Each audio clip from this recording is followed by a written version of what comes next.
All right, welcome into another edition of the Wolverine.com podcast here on the Wolverine.com YouTube channel. This is a live edition, as we tend to do after these games. I'm Anthony Broome, as you can see here on the screen if you're watching on YouTube. If not, you'll hear it in the podcast afterwards. Joined by former Michigan Wolverine defensive lineman Ryan Van Bergen after a 21-17 win at Penn State. My God, it was ugly, but Ryan, they count all the same. With about maybe 10 minutes to go in this one, I think I was getting ready to do a very different type of outline for the type of things we might be talking about. And we'll still talk about those things. But at the end of the day, I mean, a win is a win, is a win, is a win. And to go there, to get one at Penn State, that crowd is always on fire. They're always going to give you a game. You got to feel pretty good right now because they were on the ropes there with probably about maybe 5 minutes or so left, and all the narratives have been what they are. Is that Jim Harbaugh teams they fold in big games. Nobody makes big plays on either side of the ball. Listen, Penn State was able to take the lead late in that game because Sean Clifford made a play, Jahan Dotson made a play. Those are big time players making big time plays in a big time game. So you look to Michigan and you go, who's going to do that? And Cade McNamara has the sack fumble, and that looked like it could have been disastrous. But the defense comes back, forces another Penn State field goal, give your offense a chance at the end. And Eric All made the play that he did. We've been waiting for someone to have some kind of knockout play in one of these games, and Eric All came up big. Michigan came up big. Defense held at the end of the game, and you're in victory formation on the road at Penn State. Ryan, I don't know what else to say. I mean, just a gritty as hell, but they all count the same, right? Yeah, it's a November win in the Big Ten. It's on the road versus a good Penn State team. That's a good team that we played. And we face some adversity on the road in a big game, and that has not been a formula for success for us. But these guys found a way to win. And, that's kind of the thing I feel like you're trying to see out of this team is what's the development like? Have we shaken some of the negative stigmas that come away with what the recent Harbaugh eras have held for us, seasons have held for us? And they were able to get it done. A red zone stand for the defense on a sudden change is huge. You always emphasize sudden change in practice. And for the offense to be able to march the ball down the field and get a big play out of Eric All, who we've talked about, is primed for a breakout something or other, and to come up with that play in that game is huge for us. And we're still right there. We win today, and we're now 2 games closer, and wins in November are bigger than wins in September and October, especially wins on the road and wins versus a good Penn State team, which that was. Yeah, I mean, my notes were all over the place today, but I think the biggest thing you look at what Michigan had going for them in this game. I think we talked about this when we did bold predictions in our Friday podcast. Is I said that the combination of Aiden Hutchinson and David Ojabo would have, I believe I said 4 sacks in the game, and at one point they had 5, and those guys were completely unblockable. I've said it before, I'll say it a million times. You might be able to slow down one of those guys by holding them, which happened again today, and actually one of them got called. But you're not going to slow down both of them. And the way that those guys are playing right now defensively, you need someone to get in the backfield and make a play. Those guys are giving you all of that and more. Now, we looked at the matchup coming into this game, and it looked like, given the struggles that Penn State's tackles have had in allowing pressures this year, we felt like that was a pretty lopsided advantage in favor of the Wolverines. And not only did they exploit that, but when you look at how Penn State struggled for most of the game on offense, that's the story of the game. Yeah, I think you said they'd have, I think, 4, and I said that one of them would get to 3, and I think they might have both got to 3. I know Hutchinson did, but they're on opposing sides of the field. They're a problem for offensive lines, offensive coordinators, because which way do you go? You can't double team both edges because you're going to be weak in the middle and soft in the middle. So you got to figure out which one you want to turn free, and they impact the game at such a high level because now all of a sudden a guy like Dotson, you can't run a route that's more than 10, 15 yards down the field because he's never going to have time to find that guy. So, I think we were doing pretty good in coverage, but you never even knew because the camera never panned out far enough to see what was happening downfield because there's so much chaos occurring in the backfield. I think that bodes well for us. Obviously, it helped us in this game, but I think it's going to be big in the last one. I don't want to overlook Maryland upcoming, but The freshman quarterback has not seen Ojabo and Hutchinson, which I think are the two biggest menaces on the edge in the Big Ten right now. And the fact that they're both on the same team and our secondary is kind of coming along, we thought we did pretty good against Dotson today. We're a problem when you need to throw the ball. If you have to resort to throwing the ball, you're on borrowed time. Yeah, Jahan Dotson, 9 catches, but only 61 yards. So, I mean, they were keeping him in front of them all day. He had 16 targets. So they were going to him, and the Michigan coverage was holding up. DJ Turner, again, I think, played a pretty great game. Vincent Gray had some moments. There was a couple plays down on the – I mean, when Penn State scored, I think on both the touchdown and the 2-point conversion, those were plays where DJ Turner was there in coverage, but just, one guy makes a play, you tip your cap to him there. Some of the other takeaways I had here. I mean, without Hassan Haskins, without Hutchinson and Ojabo and Hassan Haskins, I do not know where this team would be right now. We knew coming into Saturday that it seemed unlikely Blake Corum wasn't going to play. He didn't make the trip. Donovan Edwards was back, which you love to see, but only 2 carries for 2 yards. They leaned on Hassan Haskins on Saturday to a tune of 31 carries, 156 yards. I mean, just the fighting for the extra yards and the reaching out of the football to just get, talk about the game of inches and things like that. Every single inch matters, and Hassan Haskins does what he can to maximize his opportunity every time he touches the football. And also, here's this. I mean, we don't think of Hassan Haskins as this threat to catch the ball in the backfield either. He was Michigan's leading receiver in terms of receptions on Saturday. 5 catches for 45 yards. If there's a game ball to give out, that's your guy, I think. I agree with you. And I also think that he's overperforming in what opportunities that we're giving him. Yes, we're giving him 31 touches, but, there's a lot of times that I was thinking during this game that, we're 3rd and 1, 3rd and 2, 4th and 1, 4th and 2, and we're still giving him the ball kind of on an outside zone look or a read option look. And that's a tough, for him as the personality that he has as a running back, he needs to be coming downhill, getting a handoff from a quarterback that's under center and with his shoulders leaned forward. I feel like we set him up a couple times, not just in this game, but throughout the season, of not necessarily calling plays that are going to suit him or give him a good matchup. And he runs into bad matchups all the time and comes away for 6, 7, 8 yards. And that's just a testament to who he is as a running back. I still, I'm happy with where we did, but I still think there's an opportunity to get more creative in the running game. We tried the reverse. They shut it down the one time. And then we really didn't get, too much creativity out of our run game. It's the family station wagon that just kind of gets what we needed to get. And I tip my hat to what Hassan Haskins did today and what he can do for the team, and think that we could be doing more to get him even more opportunities or better opportunities when he gets touches. But that's another topic. Well, another guy that you've been calling on for, I won't say more touches, but someone you think is going to be a factor is Eric All. And we talked about his play a little bit earlier in this show, but made the play of the game. 4 catches for 64 yards. 47 of those came on the touchdown at the end. Just a great effort. Really great. I thought we can talk about some negatives and stuff. I mean, we'll probably save the majority of negatives and things like that, positive negatives, for when we do the Fuller podcast on Sunday. But great play design, a little bit of a rub route, thin crossing route over the middle of the field.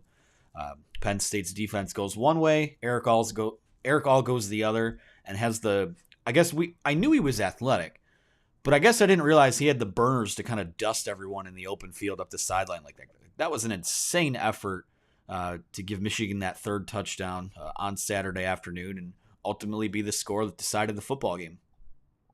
He's been just a guy that's developed and really came on. That's one thing that you can say positively about Harbaugh and his regime as far as Eric All's concerned. He's a great example of someone. I thought he came in, had no ability to block whatsoever, a liability in the blocking department. Great overall athleticism, had a lot of drops, when they looked his way, and just didn't know if he'd ever be ready for the moment. And the way he's developed and gotten better, and, he's ferocious as a blocker. He's our fullback in a lot of sets. And for him to go from that position of, looking like more like a receiving tight end that a forced to can block, to now embracing that and taking guys and driving them downfield. And now all of a sudden he's getting the opportunity to make catches. I think he's a good talent at tight end, and I feel like he's been underutilized, but even though he's been underutilized, he has not been discouraged, and that's something that can happen in a good player. So happy for him. I think him and Schoonmaker are great answers. We've talked about it before. We actually scored all touchdowns today, no Moody field goals. That's a cool thing. That's new, but I think that they're answers for us in the red zone, that Eric All and Schoonmaker, they create mismatch problems and big targets for Cade, and he throws an accurate ball to them, and they're going to do some things. So happy for him, and think he's going to be a crucial element, especially in the Ohio State game and potentially beyond.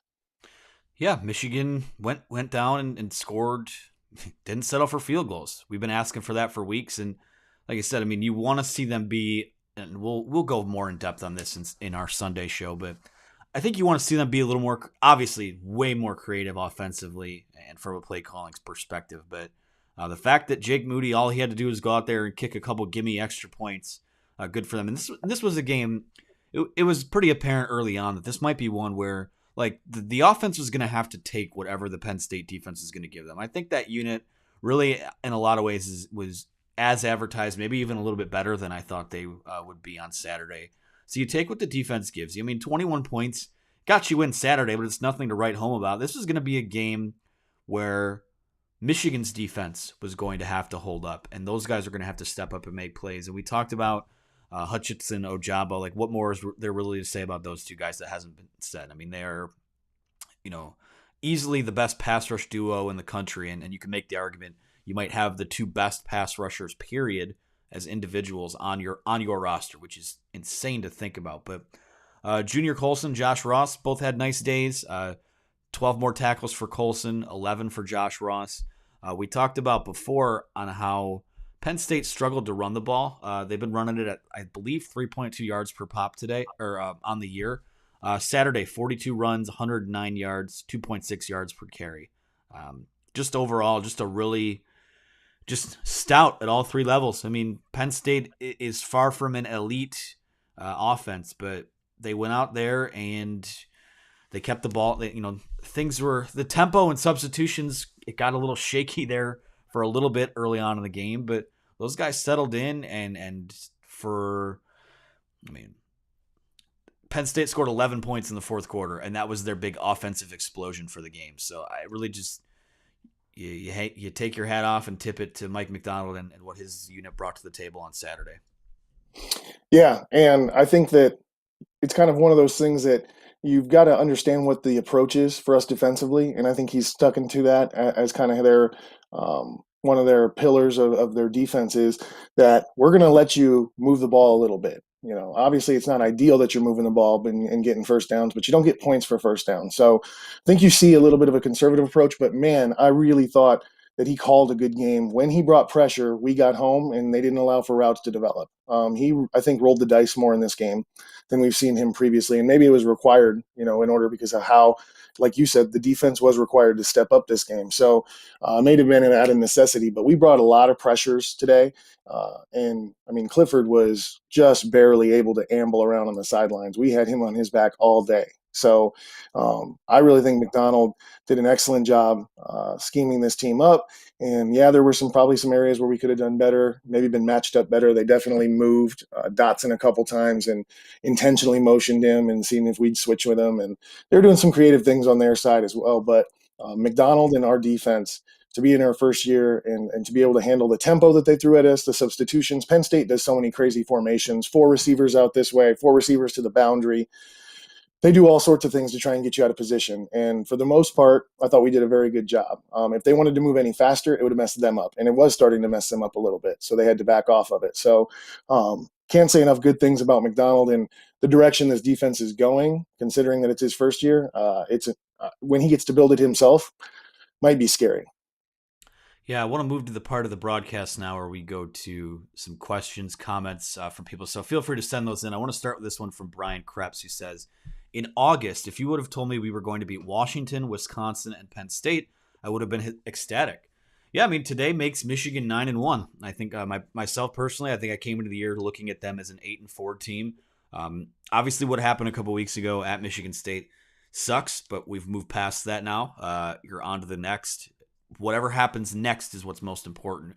They're 9-1, and we don't want to overlook Maryland or anything like that, but it's very likely that they will be 10-1 going into the game that defines them every year. And if you told anyone that coming into the year, that would have been, I mean, I think a lot of people would have been extremely happy with that. Now, we didn't need to tell them who the one loss was to, but regardless, 10-1, having a chance to be 10-1 going into Ohio State is, no matter which way you slice it, regardless of what may have happened, a couple weeks ago, that is tremendous progress from them. I mean, that's the expectation. This is how it should be. But from what the starting point was, when the calendar flipped to 2021, you just have to take your hats off to everyone in the building. They did not flinch on Saturday, and they haven't really all year. If you want to make the argument they folded against Michigan State, fine, but still guys are playing hard and making plays. It was a hard-fought game. So I think the biggest takeaway for me is just how this group has responded to adversity.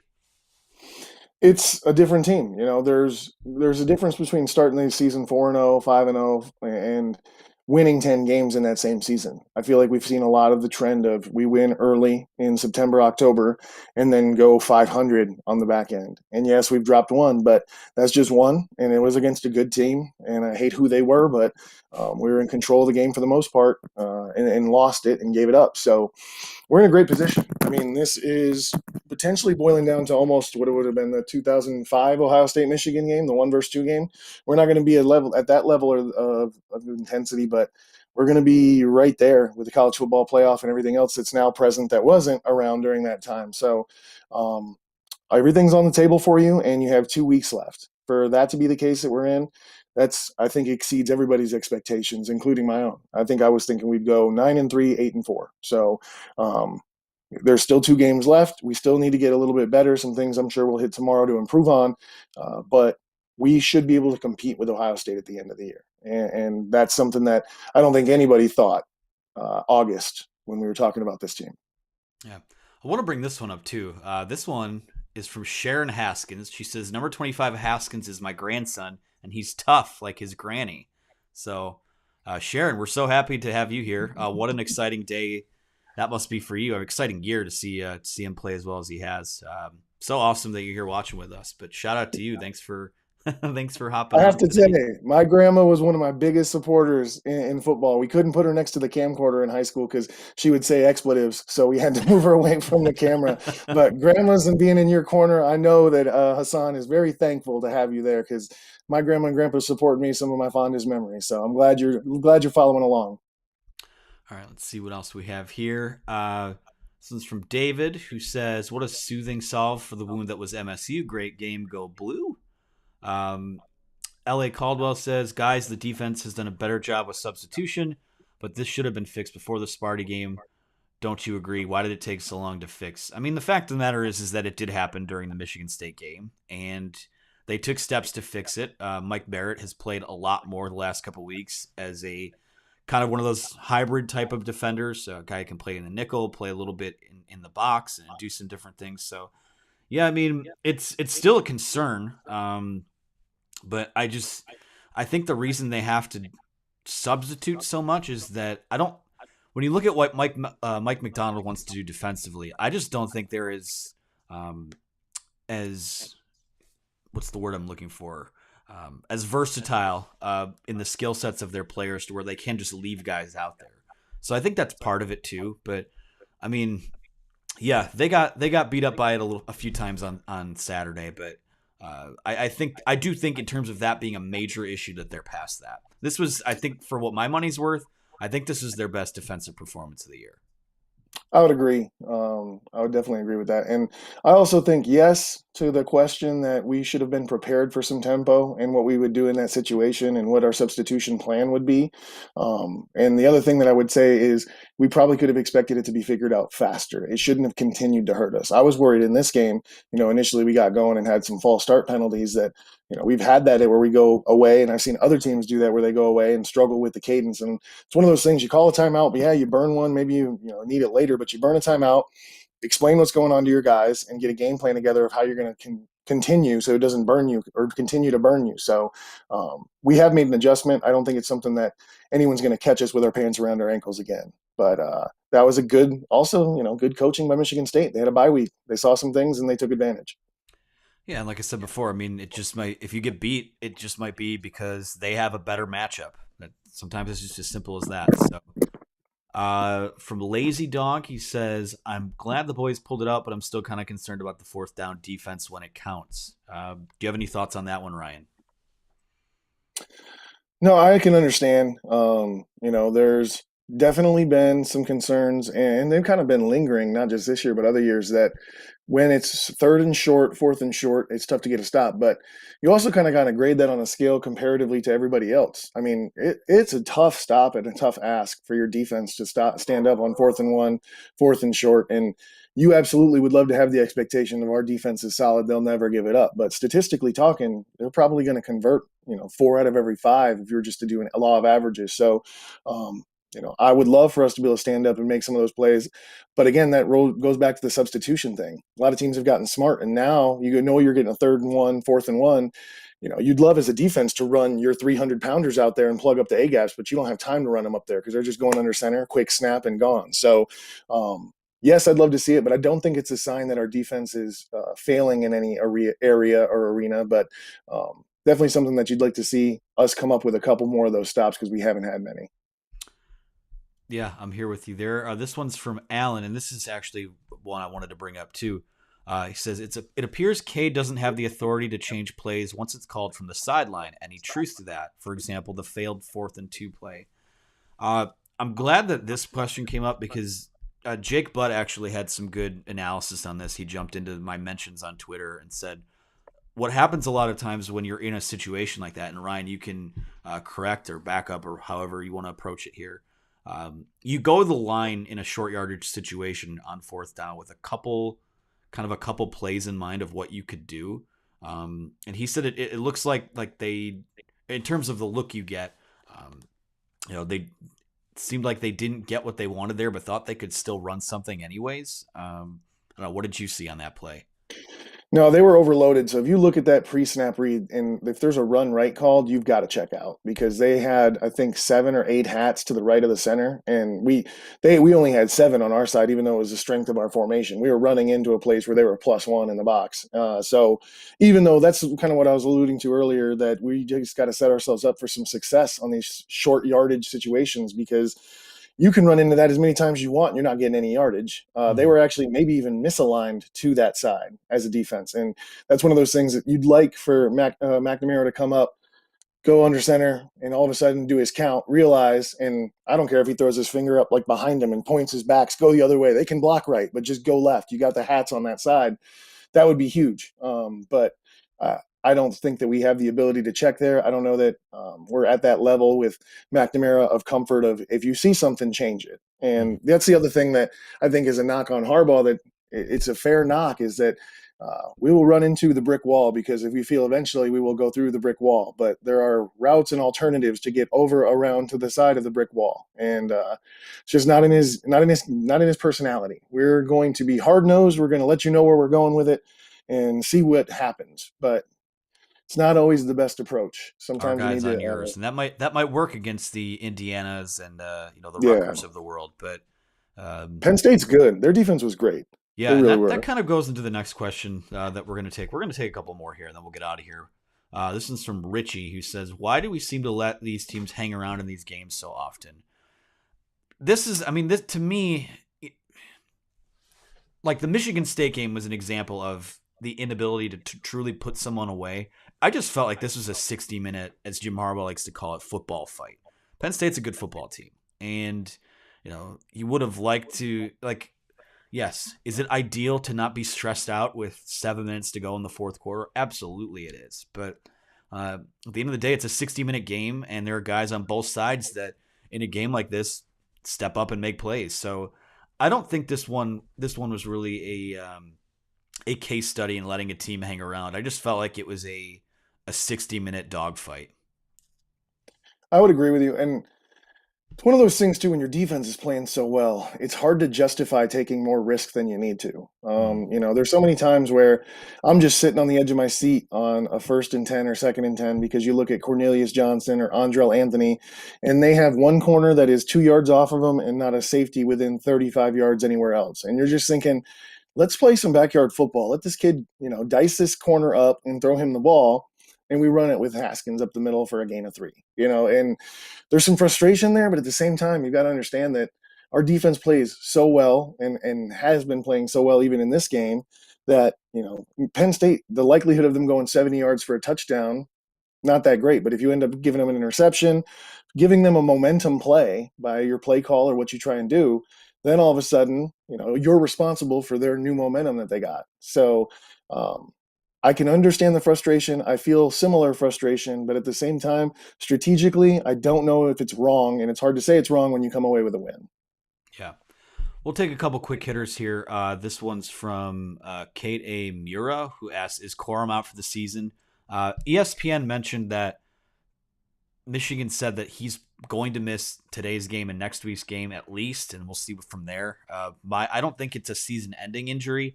It's an ankle sprain. I think what it really comes down to is when he feels comfortable cutting on it and things like that. Thankfully, they were able to get through it without him today. I would think next week they would be able to get through a game with Maryland without him, but we'll see for Ohio State. That's where all effort kind of has to be diverted there.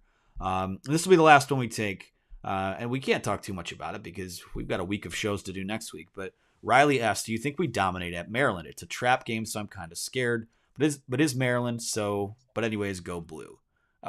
It's too early for that. I think that if Michigan plays the way that it did on the back end today, really just defensively the way that they played, they should dominate Maryland. Maryland, like a Michigan State, like a Penn State, has the ability to be explosive through the air with Tua's brother. I'm not going to try pronouncing his first or last name here. I'll need a week to get that up to speed. But, Rakeem Jarrett's a good player too. But, yeah, they're all trap games. Anytime you get caught looking ahead, anyone looks ahead, that could be a trap game. But the way this team is focused all year, I don't foresee next week being a huge concern for them. But we'll see what the health looks like coming out of this week's game. I'd agree with you, and I think it's Tagovailoa, but maybe not. I think it's Tagovailoa, but I would say we don't need to be as concerned going into Maryland because of the Ojabo Hutchinson show that we get to bring with us. I don't know that he's going to be able to do what he does in the air when he's scared for his life, which I think he might be. So I also am going out on a limb here, but I think that our team right now seems to have the leadership in their heads on straight and knows that God, would you hate to make the Ohio State game not mean what it's supposed to mean, considering that you won at Penn State. So go out there and take care of business. Handle this one so we can go to the big one. So I'm not super concerned about the trap ability of the game. We obviously need to go play some good football, but overall we should overmatch Maryland. Sounds like a plan to me. All right, Ryan, I think that's going to do it for us doing instant reactions here. Ryan Van Bergen and I will be back tomorrow in a recorded. You won't see us live, but we'll do our Penn State wrap-up show on Sunday morning, have that out to you. As far as that goes, Michigan wins 21-17, moved to 9-1 on the season. Sets up a pretty good Saturday for everyone else. You have the rest of the day. It was a noon game. Michigan basketball plays at 8 o'clock, so everyone can kind of chill now, relax, and enjoy the rest of their Saturday. So, Ryan, thank you for joining us. Again, anyone, I'll drop this in the description below. We are on the On3 Sports Network now. You can join our site for 1 year for $1. It's such a good deal. I won't even go into the math of it because you guys know basic math. Such a good deal. Insider content, analysis columns, all that stuff is going to be there for you. So be sure to check that out below. Leave us a good review on iTunes, wherever you get your podcast. Subscribe to our YouTube channel.